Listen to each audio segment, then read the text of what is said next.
Emergency purpose, তো সেই কারণে এটা ব্যবহার করতে ও আর একটা hello everyone, welcome to my channel আর welcome to a new blog.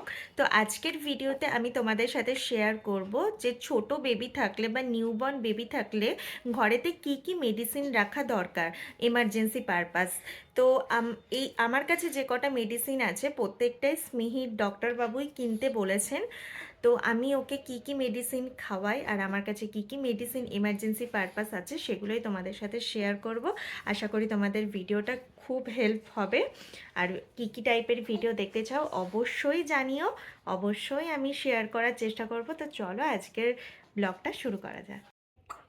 প্রথমেই বলি স্মিহিকে স্মিহির ডাক্তারবাবু ভিটামিন D3 এই ড্রপটা 1 বছর পর্যন্ত খাওয়াতে বলেছে 4 ড্রপস করে। তো এটা ওকে আমি 10টা থেকে 11টার মধ্যে খাইয়ে দিই।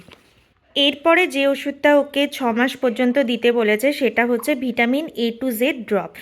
এই দুটো ওষুধ পুরো এটা 6 মাস অবধি আর এটা 1 বছর অবধি চলবে। প্রত্যেকটা বাচ্চাকেই প্রত্যেকটা ডাক্তারই দিয়ে থাকে জন্মের পর। তো এই দুটো ওষুধ খুবই ইম্পর্টেন্ট।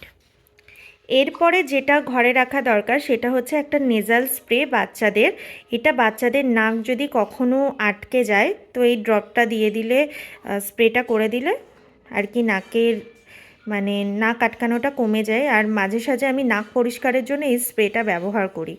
তো এই 3টে জিনিসই আমি স্মিহিকে ব্যবহার করি। এছাড়া বাদবাকিগুলো যেগুলো তোমাদেরকে দেখাবো সেগুলো খুব একটা ব্যবহার করি না, তো ঘরে রেখে দিয়েছি এমার্জেন্সি পারপাস। তো প্রথমে যেটা দেখাচ্ছি সেটা হচ্ছে র্যানটপ।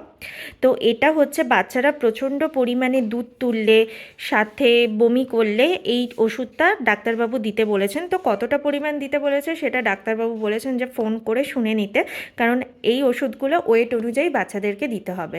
তো এইটা আমি কিনে রেখে দিয়েছি। এটা আমি একবার দিয়েছিলাম স্মিহিকে, খুব ভালো কাজ হয়েছিল।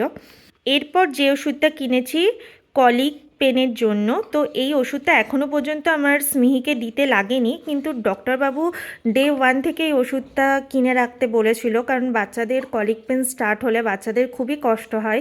তো তখন বলেছিল সঙ্গে সঙ্গে এই ওষুধটা দিতে, কিন্তু যাই হোক আমার এখন এই ওষুধটা দেওয়ার কোনো প্রয়োজন মানে দিতে হয়নি। এরপরে এটাও খুব একটা ইম্পর্টেন্ট জিনিস, প্যারাসিটামল ড্রপ। তো এটা হচ্ছে ভ্যাকসিন দেওয়ার পর বাচ্চাদের জ্বর এলে এই ড্রপটা আর কি দিলে বাচ্চাদের জ্বর সঙ্গে সঙ্গে কমে যায় আর ভ্যাকসিনের ব্যথাটাও অনেকটা কম থাকে। তো এই ওষুধটাও যখন স্মিহি ভ্যাকসিন দেয় তারপরে এটাকে আমরা মানে এই ওষুধটা তখন আমরা দিই। পরে হচ্ছে ক্যান্ডিড মাউথ পেইন্ট। এটা হচ্ছে বাচ্চারা দুধ খেতে খেতে বাচ্চাদের জিভ প্রচুর পরিমাণে সাদা হয়ে যায়, মাঝে সাঝে ফাঙ্গাল ইনফেকশনও হয়ে যায়। তো সেই কারণে এই আর কি মাউথ পেনটা যদি জিভের মধ্যে লাগিয়ে দেওয়া হয় যখন সাদা হয়ে যায় অনেকটাই, তো তখন কমে যায়। তো এটাও আমি একবার স্মিহিকে ব্যবহার করেছিলাম, খুব ভালো একটা জিনিস, ওর জিভের পুরো সাদাটাই চলে গেছিলো। এরপর হচ্ছে একটা থার্মোফোব জেল, এটাও ডাক্তারবাবু আমাদেরকে কিনতে বলেছিল। তো ভ্যাকসিন দেওয়ার পর অনেক সময় জায়গাটা ফুলে থাকে, তারপরে শক্ত হয়ে যায়, তো থার্মোফোব জেল লাগালে বলেছিল কমে যাবে। তো সেই কারণে থার্মোফোব জেলও একটা ইমার্জেন্সি পারপাস আমরা কিনে রেখেছি। পর মেগা হিল বলে এই ক্রিমটাও আমরা কিনে রেখেছি। তো স্মিহির নাভিটা শুকোতে একটু সময় লাগছিল, তখন এটা ব্যবহার করতে বলেছিল আর বলেছিল পরবর্তীকালে যদি কখনো কেটে ছড়ে যায় এটা লাগালে খুব তাড়াতাড়ি হিল হবে। তো এটাও খুব ভালো একটা ক্রিম। তো এছাড়া এইটা কেনা রয়েছে। তো এ কটা জিনিস আমি এমার্জেন্সি পারপাস কিনে রেখেছি, এ কটা জিনিস। আর এ কটা জিনিস আমি স্মিহিকে ব্যবহার করি।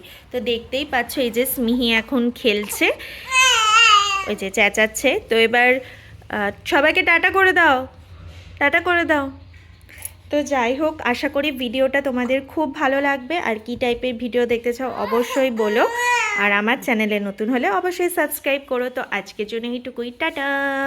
স্মিহি টাটা করে দাও, টাটা।